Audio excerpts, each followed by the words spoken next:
Le français, j'ai noté, c'est quoi j'ai noté? Il ne sait rien, mais il n'aime pas. Ah, on a dit ça. Alors, il ne sait rien, mais il n'aime pas. Ça concerne la démocratie athénienne pour le personnage de Monsieur Dubuffet qui incarne le peuple. Ouais. Oui, c'est pour dénoncer les clichés négatifs qu'il y a sur la démocratie athénienne, c'est-à-dire que moi j'ai observé que si on aborde ce sujet de la même façon qu'on pourrait dire à quelqu'un la Renaissance, hop, il y a quelque chose qui s'éclaire, la Renaissance, le Moyen-Âge, la démocratie athénienne qui est une période historique, les gens font un peu la tronche, parce qu'en fait, il me semble qu'au niveau éducatif et culturel, on a vachement insisté sur les esclaves, sur l'exclusion des femmes de la vie politique à l'époque, et que si on avait insisté sur la participation de tous au pouvoir politique, la rotation des charges, la vie intellectuelle, philosophique, artistique, théâtrale intense.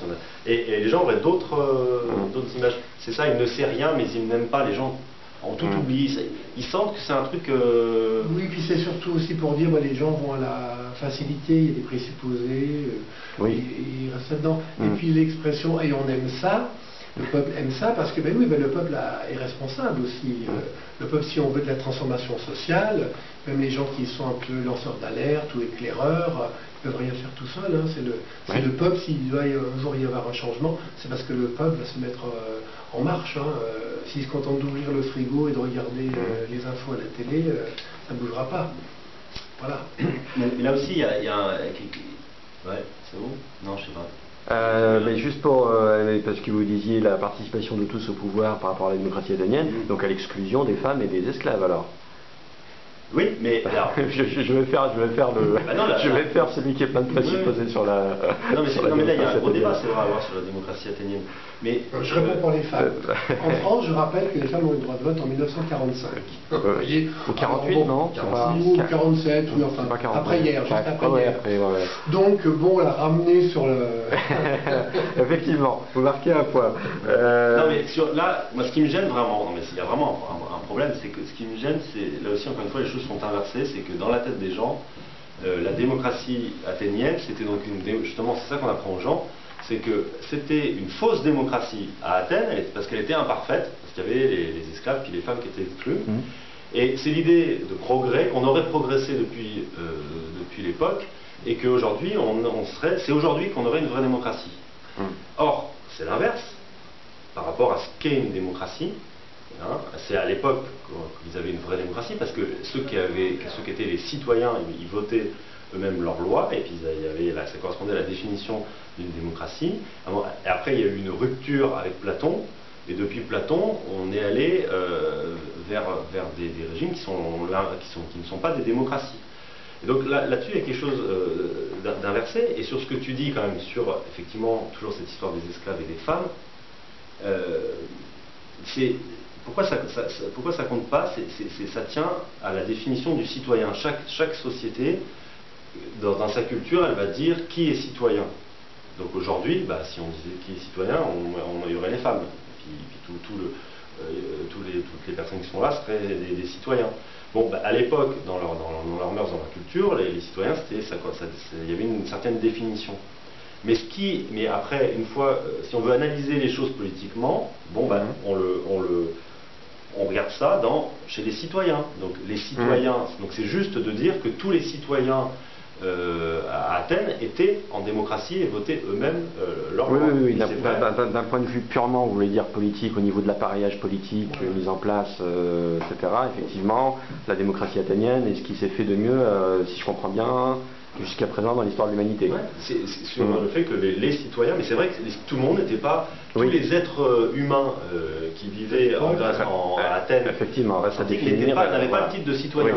Mais ça, c'est une caractéristique de l'époque. Mais une fois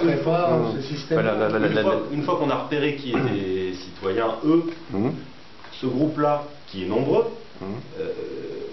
très nombreux quand même, donc eux, ils fonctionnent comment? C'est ça, et c'est là-dessus qu'on met la loupe. Dire ils n'étaient pas tous citoyens, donc ils n'étaient pas en démocratie, il y a il y a un biais il y a un amalgame. Il y a un biais qui est pas bon, Oui, parce que ça empêche de regarder sur un... D'analyser vraiment dans l'appareil politique de la démocratie athénienne. Ouais. D'accord. Bon, sachant qu'aujourd'hui, de toute façon, aujourd'hui encore, citoyen, ça reste très cadré. Il faut avoir déjà une carte d'identité. Voilà, un étranger, à part dans certaines conditions, il ne peut pas voter en France, il ne peut pas participer à la vie de la cité. Ne parlons pas d'un étranger sans papier. Alors l'important, c'est un être humain. Alors, en fait, la seule chose qu'on peut dire sur Athènes, c'est qu'effectivement, il n'était pas universaliste. Et tous les humains qui vivaient donc à Athènes n'étaient pas égaux entre eux. Ça, on peut le dire. Ah ouais, ok, malheureusement à l'époque c'était ça. Mais après, si on s'intéresse à la politique et qu'on regarde au sein des citoyens, là, il y a des choses intéressantes. Je rebondis justement là-dessus parce que vous faites d'ailleurs vous faites une comparaison dans le spectacle entre la condition des ouvriers au XIXe siècle et celle des esclaves sous la démocratie athénienne. On peut laisser deviner au public lesquels étaient les moins mal lotis. Mais oui, enfin, c'est à la fois en faveur, effectivement, cette comparaison de ce que j'ai envie de dire, de ce que vous défendez par rapport à la démocratie athénienne, mais en même temps, c'est vrai que ce n'est pas faux. Enfin, c'est plutôt bien vu parce qu'effectivement, l'ouvrier du XIXe siècle, je crois que personne n'a envie d'être à sa place. Et on n'a pas envie d'y revenir. Voilà, sachant que l'ouvrier du XIXe siècle, si j'ai bien compris, lui vivait en démocratie. L'ouvrier du XIXe siècle non, en fausse démocratie. Oui, non mais officiellement, je veux dire. Ah, oui, officiellement. C'était un citoyen. C'est ça. C'était un citoyen, contrairement à l'esclave d'Athènes. C'est comme en 2013. En 2013, le travail est les esclaves modernes, en 2013, ils sont là. Et on leur dit à eux qu'ils sont des citoyens. Ah bon? Ce ne sont pas des citoyens, ils ne votent absolument pas leurs lois, ils ne peuvent absolument pas participer au pouvoir politique, ils ne sont pas des citoyens. On leur dit qu'ils sont en démocratie, ils ne le sont pas. Donc il y a aujourd'hui des esclaves modernes où on leur dit que ça va en fait. On leur dit tout le temps que c'est bien, que c'est le meilleur, qu'on ne peut pas faire mieux et que faut accepter. Voilà, qu'il faut accepter. Et que si jamais on bouleverse tout ça, ça va provoquer, ça va faire remonter des vieilles lunes, et puis ça va être le chaos, et qu'il faut surtout toucher à rien. Mais bon, l'ordre établi, c'est ça, enfin, les pouvoirs, c'est leur vieille technique depuis toujours. Oui, et puis on aime bien aussi montrer du coup les extrémismes qui se passent ailleurs dans les autres pays, les dictatures, etc. Voilà. Ce qui permet de relativiser, somme toute, par rapport à un endroit où on vit, quoi. Oui, voilà, il y a une immense manipulation des informations dont on est victime, dont tout le monde est victime et qui nous rentre dans la tête. C'est pour ça qu'avec humour, on abordait le cerveau et le temps de cerveau disponible bien sûr, dans la conférence, quoi. Bon, mais c'est pour ça qu'il a parlé tout à l'heure des 3 régimes. Et je crois que c'est ce chiffre 3 qui nous manque, parce que effectivement pour les gens, quand on leur parle, c'est toujours donc, soit démocratie, soit dictature. Oui, effectivement. Et il n'y aurait rien entre les deux, parce que même ce chiffre 3 est insuffisant en fait, il y a tout un spectre. Un spectre, mais il y a quand même 3 tendances. Voilà. Mais dans la tête des gens, on a l'impression qu'il n'y a pas de spectre, et il n'y a surtout que 2 possibilités. Donc on n'est pas en dictature. Moi, j'arrive quand même à dire qu'on est en dictature soft aujourd'hui, parce qu'en fait, il y a un degré de...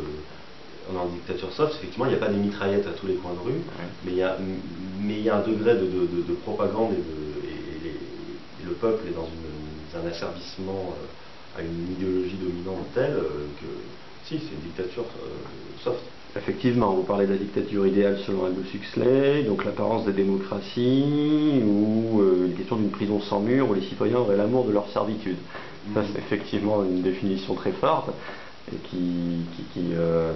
à laquelle il convient de réfléchir, effectivement, puis qui interpelle véritablement je pense le public, pour peu qu'il tende un petit peu l'oreille. Les pouvoirs ont compris, eux, ils ont travaillé que si on dit nous sommes une monarchie, il y a le grand roi, ils ont compris que le peuple à un moment donné, il se dit oulala, celui-là, on va lui couper la tête. Ils ont compris aussi que s'ils s'affichent comme un régime autoritaire, comme une dictature, pareil, à un moment donné, le peuple aspire à la liberté et ne veut plus de ce truc-là. Donc ils ont compris qu'ils devaient, donc c'est le génie de la propagande. La propagande, c'est une science quoi, qui n'a eu de cesse de progresser. Et c'est proche aussi aujourd'hui, on a les publicitaires. Pareil, ils ont progressé de la même façon depuis des décennies. Et voilà, la publicité, la propagande politique, pour nous faire du mal au cerveau à tous, et d'une puissance incroyable. Il faudrait qu'on fasse tous des cours d'autodéfense intellectuelle en permanence. Oui, oui, mais là j'ai l'impression donc du coup qu'avec cette conférence théâtrale, vous, de part en plus votre procédé de mise en scène, d'une consultation d'un patient chez un médecin, un psychologue, philosophe, j'ai l'impression que vous aspirez en fait à un réveil en douceur du peuple, en l'occurrence le public qui vient vous voir. Vous parlez notamment effectivement d'une suite à la consultation, de revenir. Vous dites aux patients, le docteur Castoriadis dit aux patients de revenir plus tard. Effectivement, car les problèmes sont loin d'être résolus. Est-ce que les prochaines consultations porteront sur justement la société de consommation ou ces notions qui sont de bons vecteurs, je trouve, pour la dictature idéale, selon Aldous Huxley. Les prochaines consultations, il y a plusieurs, on peut aborder plein de choses. On peut développer, on le dit dans la conférence, on pourrait développer davantage sur les techniques de démocratie directe, sur les institutions qui seraient réellement démocratiques, car là-dessus c'est terrible le degré d'ignorance qui existe, parce qu'en fait à l'éducation nationale et puis dans toutes les structures éducatives et culturelles, on n'enseigne pas ces choses-là. Donc on pourrait les détailler. Et après, moi, je pense que pour la suite de la consultation, donc le docteur, c'est M. Castoriadis, qui est un philosophe qui est mort en 97, et il était lui-même, donc comme mon personnage, il était philosophe et psychanalyste. Et c'est vrai que ce double métier est très intéressant chez Castoriadis, puis je pense en règle générale. Et donc, j'allais dire, pour la suite, il y aura peut-être encore plus d'éléments de psychanalytique à aborder, donc en termes soit individuels, soit collectifs, la psyché individuelle ou collective, et comprendre un peu en fait des choses autour de la nature humaine. Et il y a des personnes qui sont venues voir le spectacle à Grenoble, qui sont venues me parler là-dessus en me disant mais finalement, parce que c'est vrai que les institutions, elles sont forcément à l'image de notre nature. On disait beaucoup à l'époque de Sarkozy, finalement Sarkozy, le côté businessman à l'américaine, est-ce que ça ne nous représente pas aujourd'hui cette façon qu'on a de la compétition, le profit, l'avidité donc oui, et donc s'interroger vraiment sur notre nature humaine, qu'est-ce qui nous rendrait plus sages, et pourquoi on retombe toujours sur ces fonctionnements hiérarchiques, pourquoi on retombe toujours en servitude avec des maîtres et des esclaves, et qu'est-ce qui nous amène là en termes donc, de nature humaine et des questions un peu existentielles. Mais toujours, comme il y a la philosophie et la psychanalyse, toujours à relier avec le fonctionnement institutionnel du moment et à venir. Donc il nous a semblé que la métaphore médicale était intéressante pour traiter le sujet. Voilà. Oui, mais non, sujet aussi. Elle sied parfaitement à la situation, en tout cas je trouve. Très bien. Mais je parlais des structures éducatives et culturelles. Hier, moi j'avais, parce qu'on diffuse la conférence un peu partout, moi j'essaye de pénétrer à l'éducation nationale, même si là ça peut frotter. Et hier, une CPE, conseillère principale d'éducation, que j'avais réussi un peu à intéresser là-dessus il y a quelques semaines, et là je la rappelle, et elle me dit ah non, on n'est pas du tout là je suis débordé, on n'est pas du tout là-dedans en ce moment, rappelez-moi début décembre, en ce moment on est en plein dans les élections de délégués. On dit ça, l'organisation des élections de délégués. Ben, je lui dis non, je pense qu'au contraire c'est là ça touche le truc quoi. Oui, ça permettrait de dire parce que vous voyez, quand vous faites les élections de délégués, il me semble qu'il y a un problème, c'est que vous foncez sur ce truc-là sans présenter d'autres systèmes qui seraient possibles et sans questionner les élèves philosophiquement sur ce qu'on est en train de faire.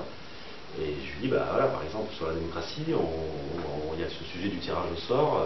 Et là, elle me dit, vous là, qu'est-ce que vous dites? Moi, j'applique les textes officiels. Voilà. Et donc, c'est pour dire, voilà, je parlais des structures éducatives et culturelles qui, très tôt, hein, dès la petite école, dès le collège, on va expliquer aux gens que choisir un délégué et puis perdre son pouvoir et puis ensuite perdre sa responsabilité, ça serait ça la bonne façon de fonctionner. Ouais, et... Non, c'est effectivement très tôt. Et moi, là, je pensais tout à l'heure à quelques souvenirs effectivement de cours, comment c'était ces cours là instruction civique, où effectivement il est question de savoir voter, de quand est-ce qu'on peut voter, sous quelles conditions, etc. Et on inculque déjà le peu qu'on inculque déjà par rapport aux notions politiques, à la jeunesse du pays, c'est déjà orienté pour cette démocratie représentative, enfin oligarchie, comme vous dites. Effectivement perdre son pouvoir déjà, quoi, hein. Et sans réflexion, sans réflexivité, c'est-à-dire qu'on va imiter. Il y a des gens, il y a des profs qui vont chercher, qui vont emprunter à la mairie les isoloirs et comment on appelle la boîte, l'urne, les isoloirs, les urnes, et pour l'élection de délégués, ils reproduisent à l'identique l'élection. Donc, procédé d'imitation. L'imitation, c'est intéressant, pédagogiquement, bien sûr, la jeunesse imite, mais là, il manque totalement la réflexion et la réflexivité, le recul. Est-ce que c'est ça la vérité ou est-ce qu'il n'y a pas d'autre chose? Il faudrait faire de la philosophie un petit peu et expliquer qu'il y ait la contradiction soit amenée aussi, quoi, pour permettre de réfléchir. Puisque normalement, l'école doit former, mais c'est vrai qu'on ne peut pas tout attendre non plus de l'école, doit former une tête bien faite, quoi. Mais bon. Donc, mais ceci dit, le peuple, la population peut aller aussi à la pêche, au renseignement, elle peut aussi essayer de s'intéresser, on peut pas...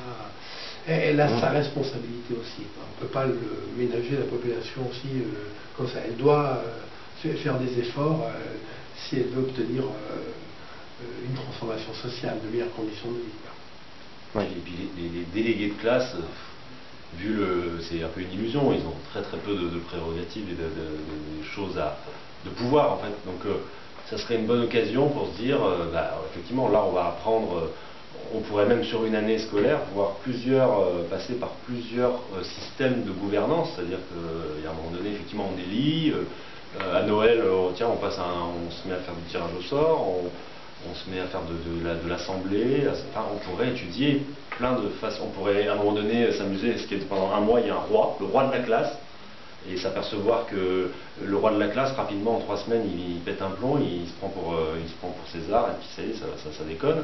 Donc faire les expériences qu'ont fait l'humanité, ça pourrait être fait, plutôt que de faire un seul système. Ce qui nous a surpris quand on a fait les recherches justement sur sur le mot démocratie, c'est qu'il y a énormément de littérature qui existe là-dessus. On était très surpris de découvrir tout ça. Et bon, je pense à Yves Saint-Omer, par exemple, qui a décrit dans un livre très intéressant, l'édition de la découverte, toutes les expériences de démocratie et de tirage au sort qu'il y a eu depuis la nuit des temps. Et il y avait la République de Venise, la République de Florence, en Espagne, dans l'Aragon. La cité était dirigée avec le principe du tirage au sort. Il y a des tas d'expériences à travers les siècles, et ça c'est très intéressant. D'ailleurs, même à Pont-de-Claix, dans la région grenobloise, il y a quelques années, on a fait du tirage au sort et on a confié un budget participatif pour que les gens de la commune travaillent sur comment ils allaient aménager je ne sais plus quel équipement. Enfin, bon. En tout cas, c'est un budget participatif. Et je crois que les citoyens doivent pouvoir s'emparer un peu de la vie de la cité, de choisir un petit peu leur devenir au lieu de laisser quelques personnes de tout décider. Sylvain, est-ce que cette conférence, elle va être diffusée à nouveau après la maison des associations de Grenoble? Professeur Castoriadis. Oui. Ben alors cette conférence, on l'a jouée pour l'instant 5 fois, voilà, et on pourrait tout à fait la jouer tous les soirs, hein, mais bon voilà, donc ça pose la question de la diffusion culturelle, puis on a parlé des problèmes de la culture. Donc la balle est un peu dans le camp du peuple, des gens qui voudraient voir cette conférence. Et ben, on va quand même arriver à la jouer là, cet automne à plusieurs endroits. Donc ici le 22-23 novembre, à l'atelier 137 au centre-ville de Chambéry. Donc sur réservation, il faut téléphoner, c'est un tout petit lieu. Oui, donc on mettra le 22-23 novembre et aussi le 26 ici. Donc beaucoup sur Chambéry, hein, aussi dans un bar, le BA Bar rue de la Gare, le 14 novembre prochain. Voilà. Enfin, toutes les informations sont sur le site de la Catalyse. Très bien. Ensuite, le 30 novembre en Haute-Savoie à La Roche-sur-Foron. Et il y a une date le 22 janvier dans une grande salle de Chambéry, au Scarabée. Et donc pour tous ceux qui se diront tiens, mais en fait ils peuvent jouer, ils disaient qu'ils ne pouvaient pas jouer dans les salles et tout, que tout était verrouillé. Mais là-dessus, il faut simplement se dire que c'est la campagne électorale. Et donc, les choses pendant quelques mois, non mais c'est la vérité vraie, oui. C'est que les choses pendant quelques mois vont changer tout d'un coup. Chaque corps de métier ou chaque corpus de la société va avoir son petit cadeau pré-électoral. Et afin que le pouvoir en place se remette dans la poche chaque réseau, chaque corpus de la société, pour que les gens votent pour eux. Et c'est pour ça qu'on peut jouer dans un théâtre de Chambéry. J'ai cru comprendre que vous appeliez ça du clientélisme dans cette conférence théâtrale. Absolument, et puis on espère la diffuser le plus possible. On a des contacts sur Rodez, à Bonneville aussi, partout où les gens souhaitent nous accueillir, on sera enchantés d'y aller. Très bien, très bien. Bon, Gérard Vola, Sylvain Rochex, merci. Merci à toi. Bonne continuation. Salut.